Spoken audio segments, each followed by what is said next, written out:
Measure Theory, Lecture 4, From Outer Measures to Measures on the Set of Real Numbers.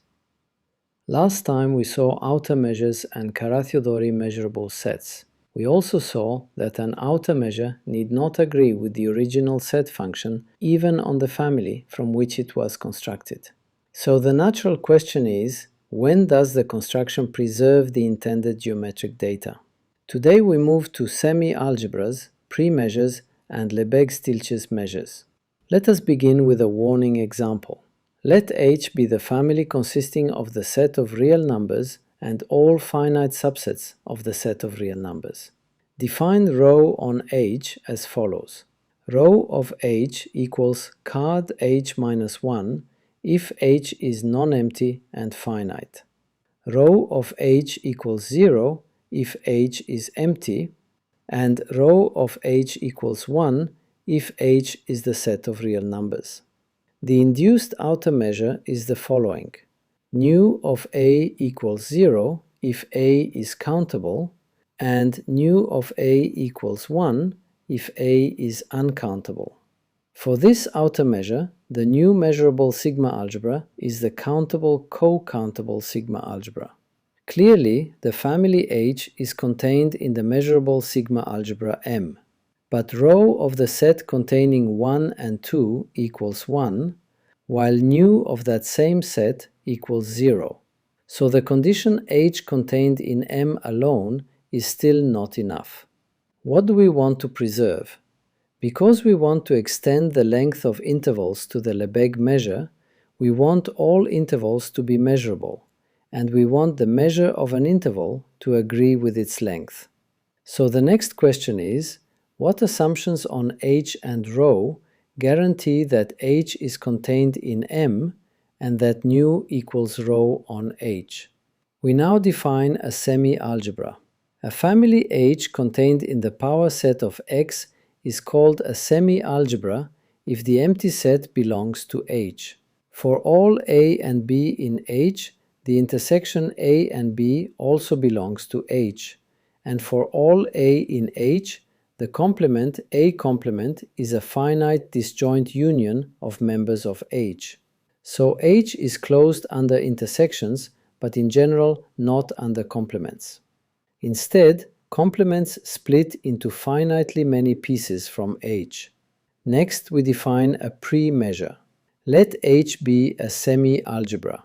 In this lecture, a premeasure on H means a finitely additive set function satisfying a countable covering inequality. A function rho from H to the interval from 0 to infinity, including infinity, is called a premeasure on H if the following conditions hold. First, rho of the empty set is 0. Second, whenever A1 up to An are pairwise disjoint members of H, and their union also belongs to H, then rho of the union from k equals 1 to n of Ak equals the sum from k equals 1 to n of rho of Ak. The remaining condition is the countable covering inequality. If A belongs to H, A is contained in the union from n equals 1 to infinity of An, and each An belongs to H, then rho of A is less than or equal to the sum from n equals 1 to infinity of rho of An. The extension theorem says the following. Let rho be a premeasure on a semi-algebra H, and let nu be the induced outer measure. Then every set in H is nu measurable, that is, H is contained in M. Moreover, nu equals rho on H. Therefore, the sigma algebra generated by H, denoted by sigma of H, is a subset of M. The induced measure is defined by restriction. The measure mu equals nu restricted to sigma of H. This is the induced measure on sigma of H. If rho is sigma finite, then mu is the unique extension of rho to sigma of H. Now we apply the abstract extension theorem to intervals on the real line. Let H consist of all half-open intervals from A to B, open on the left and closed on the right, where minus infinity is allowed as the left endpoint, together with the intervals from A to infinity. Then H is a semi-algebra. Indeed, intersections stay in the same family. If the maximum of A and C is less than the minimum of B and D, then the intersection of the half-open interval from A to B and the half-open interval from C to D is the half-open interval from max of A and C to min of B and D, open on the left and closed on the right. If the maximum of A and C is greater than or equal to the minimum of B and D, then the intersection is empty. Complements split into at most two such pieces. Now let f from the set of real numbers to the set of real numbers be increasing and right continuous. Define f at minus infinity as the limit of f of x as x tends to minus infinity. Define f at infinity as the limit of f of x as x tends to infinity. These endpoint values are understood in the extended sense. Set ρ of the half-open interval from A to B equal to f of b minus f of a. Also set ρ of the interval from A to infinity equal to f of infinity minus f of a. Then ρ is a premeasure on H.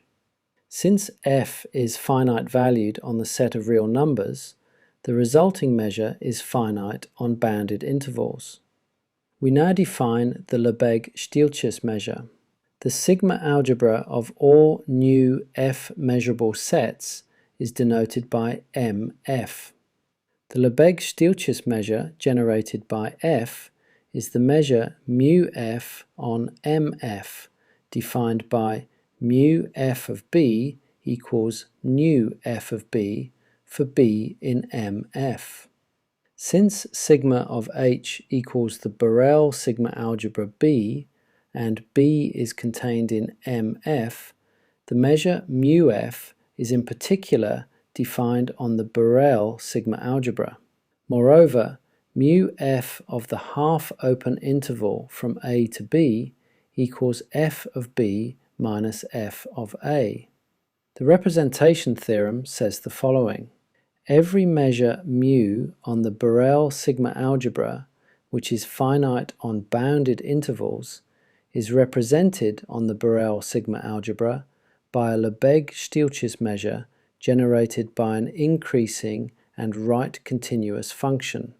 This function is f of x equals mu of the half-open interval from 0 to x, if x is greater than or equal to 0, and f of x equals minus mu of the half-open interval from x to 0, if x is less than 0.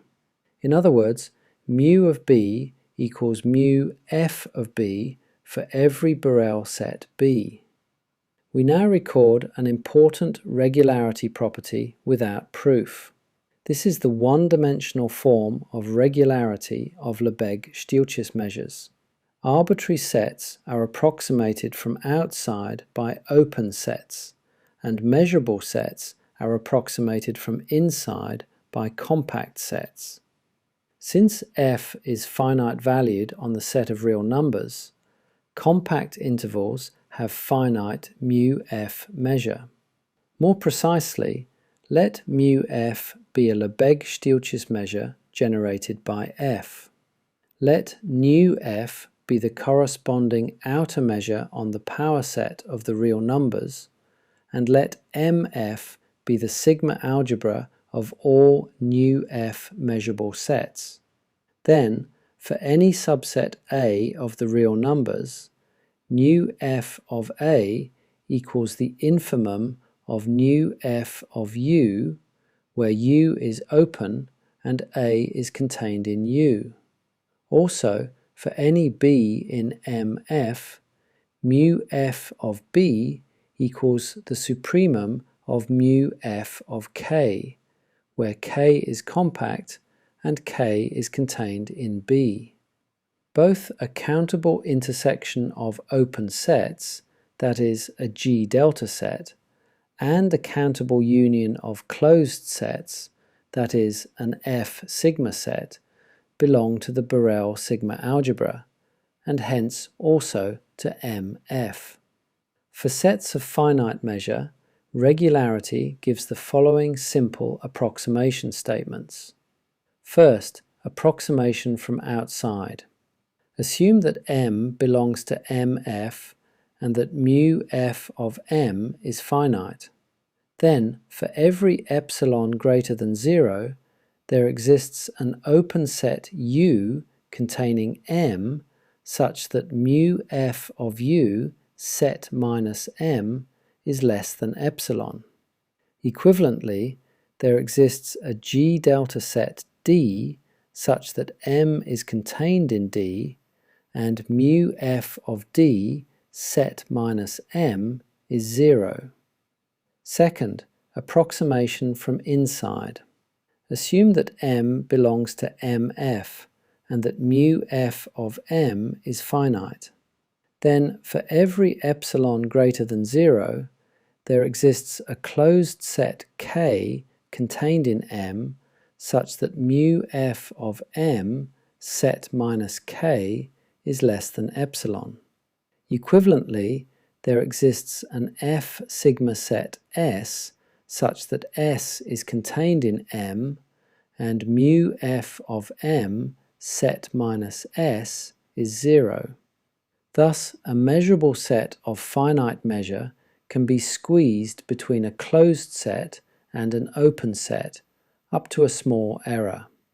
In the picture, K is contained in M and M is contained in U. The Lebesgue measure is the Lebesgue-Stieltjes measure generated by f of x equals x.